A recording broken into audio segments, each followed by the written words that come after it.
जय माता दी दोस्तों। और कैसे हैं आप सब? माता रानी की कृपा आपके ऊपर बनी रहे और आपके इम्यून सिस्टम के ऊपर। ठीक है, तो आज चलिए, आपको पता ही चल गया आज हम कौन सा टॉपिक पढ़ेंगे। आज हम पढ़ेंगे इम्यून सिस्टम। ठीक है ना। इम्यून सिस्टम एक ऐसा टॉपिक है जिसको हमें जानना बहुत ज़रूरी है। और इम्यून सिस्टम क्योंकि हमारे बॉडी का ही पार्ट है, अब क्योंकि इम्यून सिस्टम हम ही से रिलेटेड है, हमारे बॉडी से रिलेटेड है, तो इसलिए क्या कर रहे हैं, हमको इम्यून सिस्टम पढ़ना ही है। देखिए, इम्यून सिस्टम को जिस भी हम मतलब बायोलॉजी पढ़ रहे हैं, तो बायोलॉजी की जिस ब्रांच में हम इम्यून सिस्टम को पढ़ते हैं, उस ब्रांच को, उस फिनोमेना को हम क्या बोलते हैं, इम्यूनोलॉजी कहते हैं। ठीक है ना। इम्यूनिटी क्या है?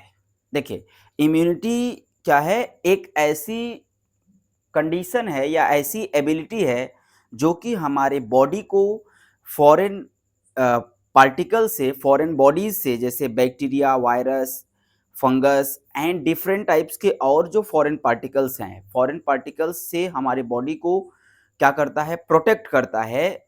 उसी को हम क्या बोलते हैं, इम्यून सिस्टम कहते हैं। ये इम्यून सिस्टम दो प्रकार का होता है या टू टाइप्स के होते हैं। देखिए, ये जितनी भी चीज़ें हम आपको बता रहे हैं, ये आपके एनसीईआरटी में एसएच दिया हुआ है। ठीक है ना। तो सीबीएसई बोर्ड के 12th क्लास के लिए बहुत ही ज़्यादा ये ज़रूरी है और अच्छा खासा वेटेज देने वाला है। और 110% पूछा जाता है। इम्यूनिटी से कुछ ना कुछ क्वेश्चन ज़रूर आते हैं, इसलिए आप इसको बहुत ध्यान से सुनिएगा। और दूसरी चीज़, जैसे अगर हमने यहाँ पर ये सारी चीज़ें लिख दी हैं, तो लिखने का मतलब क्या है? लिखने का मतलब ये है कि ताकि आपको एक प्रॉपरली नोट्स मिल जाए। ठीक है। और जब आपको प्रॉपरली नोट्स मिल जाएगा, तो आप क्या करेंगे, आराम से अपना नोट्स बना लेंगे। इसीलिए हम लिखते हैं। हम तो ऐसे भी समझा सकते हैं। दूसरी चीज़, अगर हम आपको ऐसे समझाएं और समझा कर लिखें, तो टाइम बहुत ज़्यादा जाएगा और वीडियो जिससे क्या होता है, बहुत बड़ा हो जाता है। ठीक है। तो चलिए स्टार्ट करते हैं। इम्यूनिटी। इम्यूनिटी हमारा दो तरह का होता है। एक ऐसी इम्यूनिटी जो कि हम क्या करते हैं, लेकर पैदा होते हैं, और एक ऐसी इम्यूनिटी जो पैदा होने के बाद हमको मिलती है। अब बताओ, जो हम पैदा क्या हो रहे हैं, लेकर हो रहे हैं, जिसको हम क्या कर रहे हैं, लेकर पैदा हो रहे हैं, तो वो हमको इनबॉर्न मिल रही है। इसलिए उसको हम क्या बोल सकते हैं, इन्नेट इम्यूनिटी कहते हैं। इन्नेट इम्यूनिटी का मतलब जो हम क्या मिला है हमको, हमको कह सकते हैं कि खानदानी है, या तो कह सकते हैं कि क्या, हमें अपने पेरेंट्स से मिला है। ठीक है। उसको हम क्या बोलते हैं, इन्नेट इम्यूनिटी। ये इस इम्यूनिटी को, इन्नेट इम्यूनिटी को हम नॉन स्पेसिफिक इम्यूनिटी भी कहते हैं। इसको नॉन स्पेसिफिक इम्यूनिटी क्यों कहते हैं, अभी एक एक करके हम सारी चीजें क्लियर करेंगे। दूसरा जो हमारा इम्यूनिटी है, मैंने आपको बताया कि दूसरा इम्यूनिटी जो हम पाते हैं, वो हम आफ्टर बर्थ पाते हैं, पैदा होने के बाद हमको मिलती है। ठीक है। तो हम पहला पढ़ेंगे। तो अब ध्यान दीजिएगा, जब हम कह रहे हैं कि हम क्या हो रहे हैं, पैदा होने के बाद वो चीज पा रहे हैं, तो वो चीजें हम क्या होंगे, अकॉर्डिंग टू धीरे धीरे धीरे धीरे जैसा इन्वायरमेंट होगा, जैसी कंडीशंस होंगी, उसी हिसाब से हम क्या करेंगे, उसको अडॉप्ट करते जाते हैं। इसीलिए जो हमारा एक्वायर्ड इम्यूनिटी होता है, उसको हम एक नाम और देते हैं, क्या, एडाप्टिव इम्यूनिटी, या फिर स्पेसिफिक इम्यूनिटी भी कहते हैं। ये इसको हम स्पेसिफिक इम्यूनिटी क्यों कहते हैं, ये हम नेक्स्ट वीडियो में पढ़ेंगे। यहाँ पर हमारा पहला टॉपिक है क्या, नॉन स्पेसिफिक मतलब इन्नेट इम्यूनिटी। ठीक है। तो चलिए स्टार्ट करते हैं इन्नेट इम्यूनिटी को। देखिए, इन्नेट इम्यूनिटी जो है, इसको क्या बोला जाता है, इन्नेट, लैटिन वर्ड से इन्नेट को लिया है, जिसका मतलब होता है इन्नेटस, जिसका मतलब होता है इनबॉर्न, जन्म से। ठीक है ना। जब बच्चा पैदा होता है तो इस इम्यूनिटी के साथ पैदा होता है। दूसरी चीज कह रहे हैं कि इसको हम नॉन स्पेसिफिक इम्यूनिटी भी कहते हैं, also called non specific immunity. मतलब ये इम्यूनिटी क्या हो रही है, पेरेंट्स टू चाइल्ड क्या हो रहा है, ट्रांसफर होता है। तो इसलिए इसको नॉन स्पेसिफिक इम्यूनिटी नहीं कहते, इसको नॉन स्पेसिफिक इम्यूनिटी इसलिए कहते हैं। अभी मैं आपको आगे बता रहा हूं, अभी आ जाएगा, ध्यान दीजिएगा। innate immunity are inherited by the organism from parents to parents and protect it from birth to through life। ये क्या करता है, बच्चा इसको लेकर पैदा होता है और पूरे जीवन काल ये इम्यूनिटी बच्चे की रक्षा करता है। मतलब बच्चा बड़ा भी होगा तो उसकी क्या करेगी, रक्षा करेगी। ठीक है। दूसरी चीज, आप यहाँ पर देखिए लिखा है, a child is born with immunity. ये इम्यूनिटी के साथ बच्चे क्या होते हैं, पैदा होते हैं, ठीक है ना। अब ध्यान दीजिएगा, सेम एज इसका जो नेम है, क्या है इसका नेम, मैं किसकी बात कर रहा हूं, नॉन स्पेसिफिक इम्यूनिटी की। Why it is called non specific immunity, because it is response और common response in all conditions ना। मतलब कहने का मतलब क्या है, इसका जो नाम है नॉन स्पेसिफिक इम्यूनिटी, वो ये है, it give common response to all infections and diseases. ये जो कोई भी डिजीज हो जाता है, ठीक है, कोई भी डिजीज होता है तो ये कॉमन सा रिस्पॉन्स देता है, ठीक है। अब कहेंगे सर जैसे कोई भी डिजीज का मतलब ऐसा तो नहीं है कि बचपन में ही जब आप थे या ऐसे लेके चले हैं कि आपको कभी कोरोना नहीं होगा, आपको कभी इन्फेक्शन नहीं होगा, आपको कभी मलेरिया नहीं होगा, आपको कभी क्या होगा, कॉमन कोल्ड नहीं होगा, ऐसा तो नहीं है, होगा। इन सारे डिजीज में जब कोई भी हमारे बॉडी के अंदर फॉरेन पार्टिकल्स मतलब पैथोजन कुछ भी हमारे बॉडी में एंटर करेगा तो ये सबके लिए ये क्या करेंगे, कॉमन होंगे, ठीक है, सबके लिए कॉमन रिस्पॉन्स देंगे।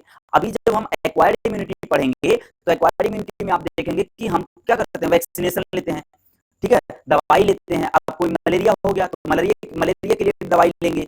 अब क्या हुआ, टाइफाइड हो गया तो टाइफाइड के लिए दवाई लेंगे, डेंगू हो गया तो डेंगू के लिए दवाई लेंगे।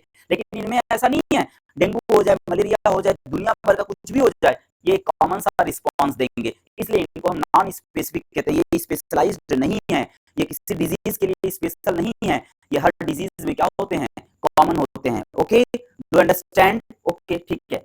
आगे देखिए कह रहे हैं, it well done by providing different barriers, ये हमारे बॉडी को डिफरेंट बैरियर्स प्रोवाइड करते हैं, बहुत सारे अवरोध प्रोवाइड करते हैं, बहुत सारे क्या करते हैं, बैरियर्स हमको देते हैं।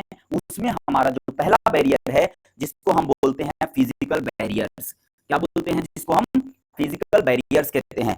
इस फिजिकल बैरियर्स को हम बोलते हैं मैकेनिकल बैरियर्स, जो हमारे बॉडी को क्या करते हैं, प्रोटेक्ट करते हैं, और खुद हमारी बॉडी ये बैरियर्स लेकर पैदा होती है। जैसे कि उसमें हमारा पहला आ जाएगा म्यूकस मेम्ब्रेन, हमारा जो इपिथेलियम वॉल है इंटरनल ऑर्गन्स के ना, टिश्यूज पढ़े हैं आपने, इपिथेलियम टिश्यू पढ़ा है, और आपको पता है कि इपिथेलियम टिश्यूज क्या करते हैं, हमारे ऑर्गन्स जितने हैं उनके आउटर मोस्ट कवरिंग का फॉर्मेशन करती हैं, उन्हीं का बना होता है इपिथेलियम टिश्यूज का।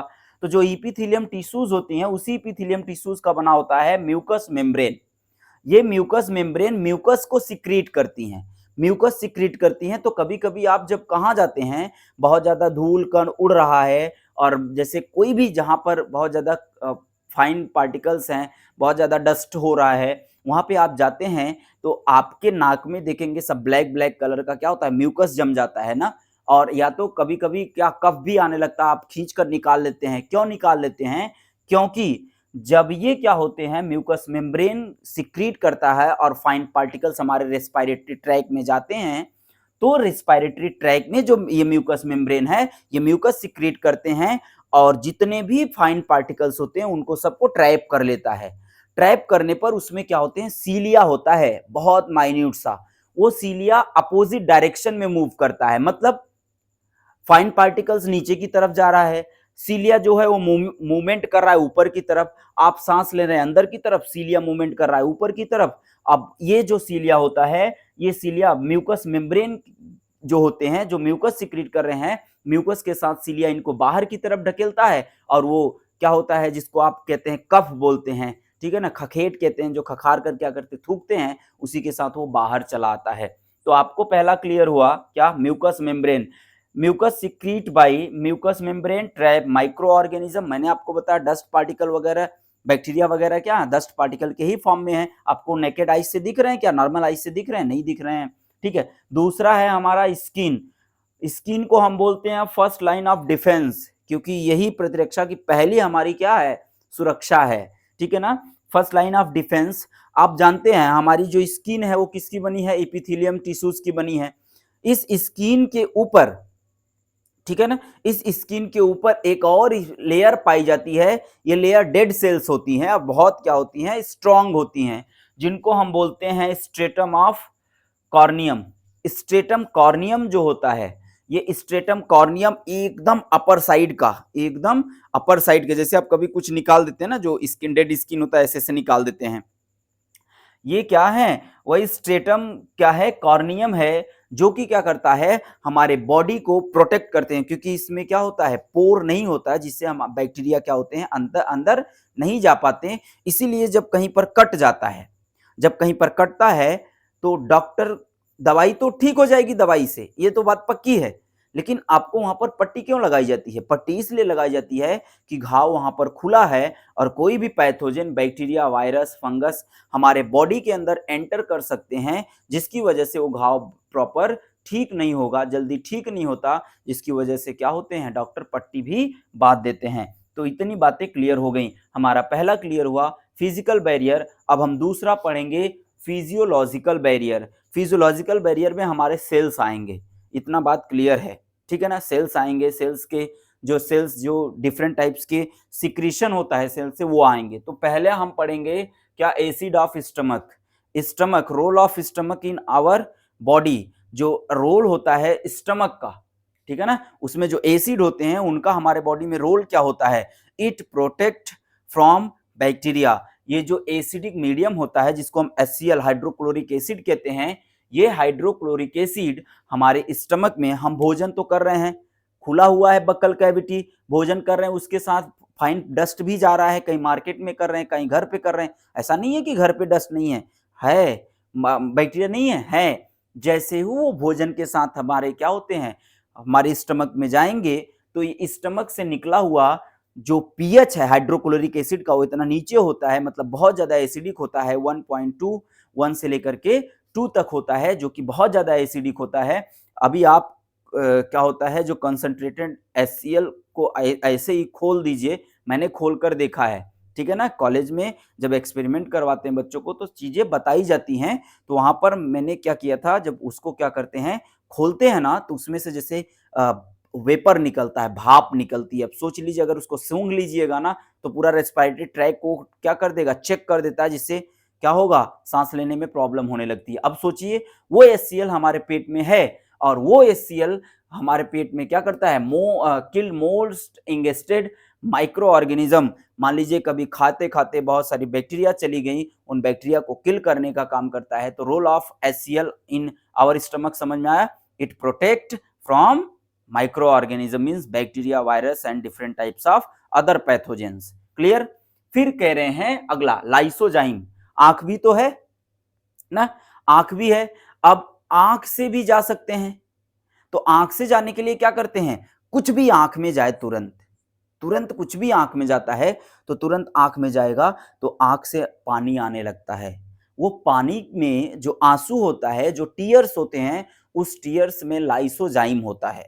क्या होते हैं उस टीयर्स में, लाइसोजाइम होता है। और ये लाइसोजाइम बैक्टीरिया के साथ वही हश्र करता है बैक्टीरिया का, जो कि एसिड किसी ह्यूमन के ऊपर फेंक दिया जाए, सल्फ्यूरिक एसिड, नाइट्रिक एसिड अगर किसी के ऊपर फेंक देंगे तो पूरी बॉडी जल जाती है, जिसको तेजाब कहते हैं। वही तेजाब का काम लाइसोजाइम बैक्टीरियल सेल को करता है। बैक्टीरियल का जो सेल वॉल होता है, उसको डिसॉल्व करके बैक्टीरिया को डिस्ट्रॉय कर देता है। ठीक है, ये भी बात आपको क्लियर हो गई।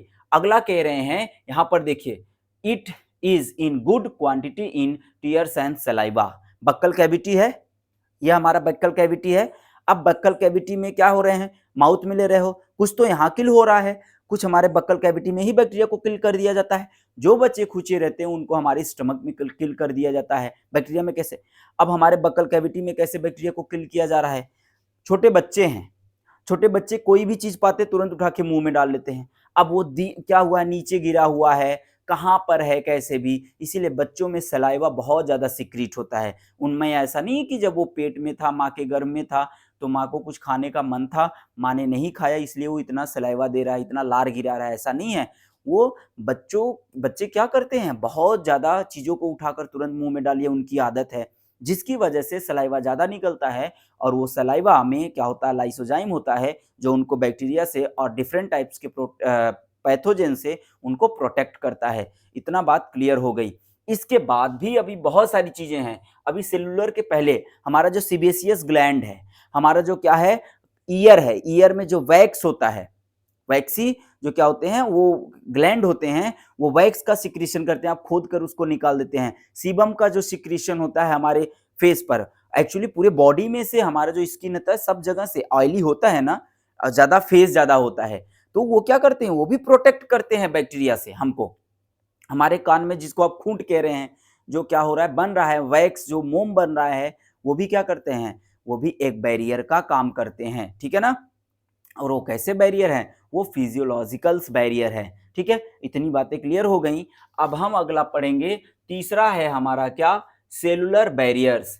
इसमें देखेंगे सर्टेन डब्ल्यूबीसीज आएंगी, जिसको वाइट ब्लड सेल्स कहते हैं या कार्पसेल्स कहते हैं, जिसमें ल्यूकोसाइट्स, डब्ल्यूबीसी का क्या होता है, ये जो कॉमन केमिकल नेम है वो क्या है, ल्यूकोसाइट्स, या जिसको हम बायोलॉजी की भाषा में कह सकते हैं क्या है, ल्यूकोसाइट्स। और इस सेलुलर बैरियर्स में हमारा एक तो हमने आपको बता दिया डब्ल्यूबीसी, दूसरा हमारा एनके सेल, जिसको आप नेचुरल किलर सेल भी कहते हैं, ये आते हैं। ध्यान दीजिएगा, कभी भी इन्फेक्शंस होता है ना, अगर हमारे बॉडी में कोई भी पैथोजेंस गए तो हमारे अंदर डिफरेंट टाइप्स की, जैसे बुखार होना, डिफरेंट टाइप्स की और चीजें उत्पन्न हो जाती हैं।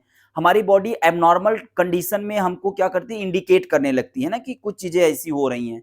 तो उसमें जब आप जाते हैं, कहते हैं आप ब्लड चेक करवाइए, तो कहते हैं डब्ल्यूबीसी में इन्फेक्शन है। डब्ल्यूबीसी में इन्फेक्शन मीन्स क्या, डब्ल्यूबीसी में इन्फेक्शन मीन्स डब्ल्यूबीसी का बढ़ना क्या कहलाता है, डब्ल्यूबीसी तभी बढ़ेगा, क्यों, क्योंकि डब्ल्यूबीसी फैगोसाइटोसिस का काम करता है। डब्ल्यूबीसी क्या करते हैं, जो बैक्टीरिया होते हैं, जो वायरसेस होते हैं, उनको किल करने का काम करता है, उनको डिस्ट्रॉय करने का काम करता है।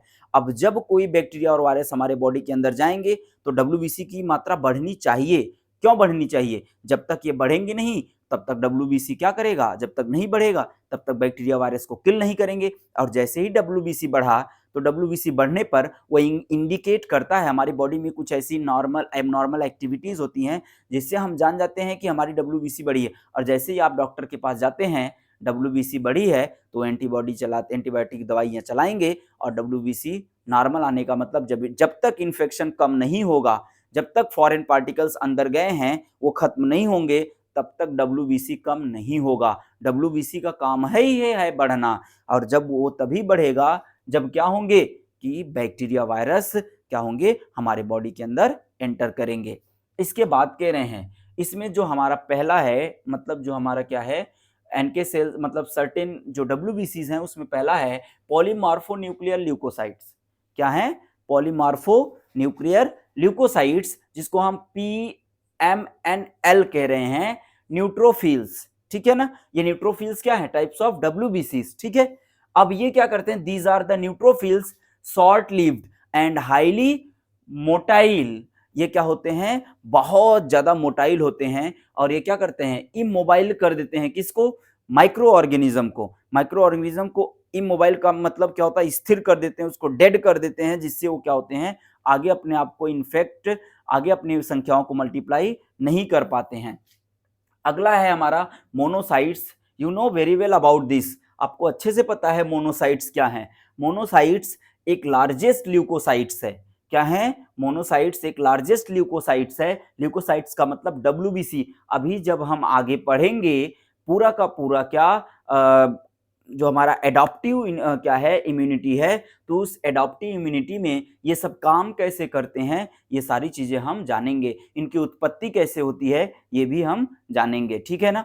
तो आगे देखिएगा, फिर जो लार्जेस्ट ल्यूकोसाइट है, and it is kill the bacteria, और ये क्या करते हैं, बैक्टीरिया को किल करने का काम करते हैं। हमारा तीसरा है macrophage. Macrophage is also largest and long lived, ठीक है ना, एंड हाईली फैगोसिटिक। ये भी बहुत ज्यादा फैगोसिटिक होते हैं। ये सब हम किसकी बात कर रहे हैं, ये सब डब्ल्यूबीसी की बात कर रहे हैं, सब डब्ल्यूबीसी हैं। डब्ल्यूबीसी का काम ही होता है protect against bacteria.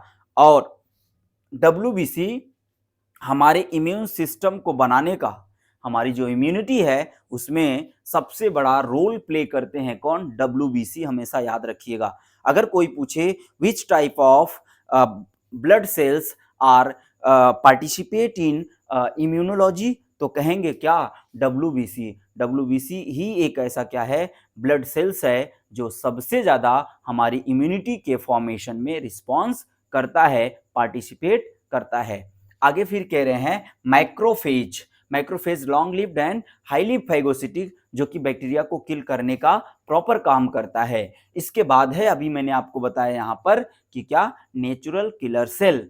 It is natural killer cell. Natural killer cell is also known as lymphocyte. Natural killer cell क्या है? लिम्फोसाइट है। It is present in lymph node and spleen and red bone marrow. ये क्या करते हैं? Spleen, क्या है, node, lymph node, और क्या है, रेड बोन मैरो जो होता है, उनमें पाया जाता है नेचुरल किलर सेल। ये जानते हो, ये क्या करते हैं? ये सुसाइड की तरह काम करते हैं। अगर इनके चारों तरफ कहीं पर भी क्या हुआ, बैक्टीरिया वगैरह दिखा, तो उसको खुद को क्या करेंगे? इंगल्फ कर जाएंगे और अपने आप को ही डेड कर जाते हैं। ठीक है, इसीलिए इनको हम नेचुरल किलर सेल कहते हैं।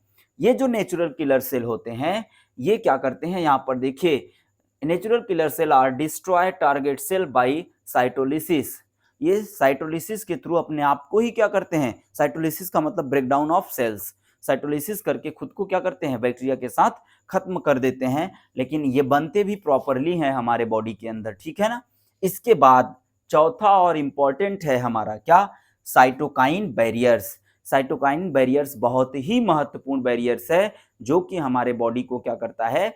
वायरस से क्या करता है? प्रोटेक्ट करता है। जैसे साइटोकाइंस ऐसे बैरियर हैं, these are non antibody protein. ये एंटीबॉडी प्रोटीन नहीं है। दूसरी चीज, which are released by virus infected cell. हमारी बॉडी, जो बॉडी वायरस से इन्फेक्टेड होती है, हमारी बॉडी का जो भी सेल वायरस से इन्फेक्टेड होता है, वो अपनी चारों तरफ, मान लीजिए ये कोई वायरस से इन्फेक्टेड क्या है? सेल है, और ये सेल अपने चारों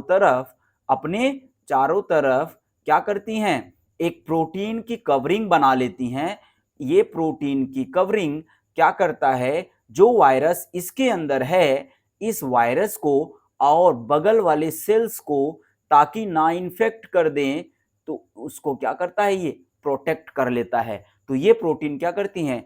जो वायरस से इन्फेक्टेड सेल होंगी, उस वायरस इन्फेक्टेड सेल के चारों तरफ क्या होंगी? एक कवरिंग बना लेंगी प्रोटीन का। उस प्रोटीन की कवरिंग को हम इंटरफेरॉन्स कहते हैं।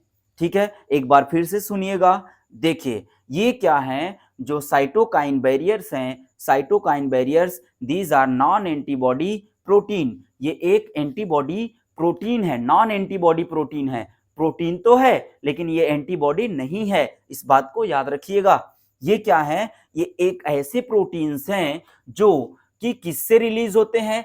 कोई भी सेल है, और ये सेल मान लीजिए वायरस से इन्फेक्टेड है, तो ये सेल अपने चारों तरफ, मैंने आपको बताया कि एक कवरिंग बनाती है प्रोटीन की, जिसको हम बोलते हैं इंटरफेरॉन्स। ये कवरिंग क्यों बनती है जानते हैं? ये कवरिंग इसलिए बनती है ताकि जो इन्फेक्टेड सेल्स के बगल वाले सेल्स हैं, जो कि हेल्दी सेल्स हैं, जिनमें इन्फेक्शन नहीं किया है वायरस, वो कहीं इन्फेक्टेड ना हो जाएं इस वायरस से। ये क्या करता है? इंटरफेरॉन्स इनके चारों तरफ क्या होता है? कवच बना देता है। उसी को हम इंटरफेरॉन्स कहते हैं, ताकि ये वायरस यहाँ से यहाँ न पहुंच पाए, और जो वायरस है वो और सेल्स को इन्फेक्ट न कर पाए। इतनी बातें क्लियर हो गई। आगे फिर क्या कह रहे हैं? यहां देखिए, they make surrounding cell resistant. ये अपने चारों तरफ जो भी सेल्स हैं, कौन सी? जो इन्फेक्टेड सेल्स हैं, और जो वो वायरस इन्फेक्टेड सेल जो इंटरफेरॉन्स को क्या किए हैं? रिलीज किए हैं, वो प्रोटीन अपने चारों तरफ, सराउंडिंग का मतलब चारों तरफ, क्या करती हैं? एक क्या करती हैं? कवच का फॉर्मेशन करती हैं, एक बैरियर का फॉर्मेशन करती हैं, जिसके कारण क्या होते हैं? वायरस जो मल्टीप्लाई करना चाहते हैं अपने नंबर्स को, वो मल्टीप्लाई नहीं कर पाते हैं ना। यही लिखा है यहां पर, देखिए, resistant to viral infection by inhibiting multiplication of viral particles. ये वायरल पार्टिकल्स को मल्टीप्लाई होने से क्या करते हैं? रोक देते हैं। ठीक है ना। अगला, आजकल जो इंटरफेरॉन्स हैं, इनको रिकॉम्बिनेंट डीएनए टेक्नोलॉजी से क्या किया जा सकता है? बनाया जा सकता है, और बनाया भी जाता है। ध्यान दीजिएगा, ये इन्फ्लुएंजा वायरस से जितनी भी बीमारी होती है उनके लिए, और जो हेपेटाइटिस होते हैं उन बीमारी के लिए, तो हम क्या कर सकते हैं? इंटरफेरॉन्स का क्या कर सकते हैं, यूज तो कर सकते हैं, मगर कैंसर वगैरह के लिए इसका यूज नहीं किया जा सकता, इसका इस्तेमाल नहीं किया जा सकता।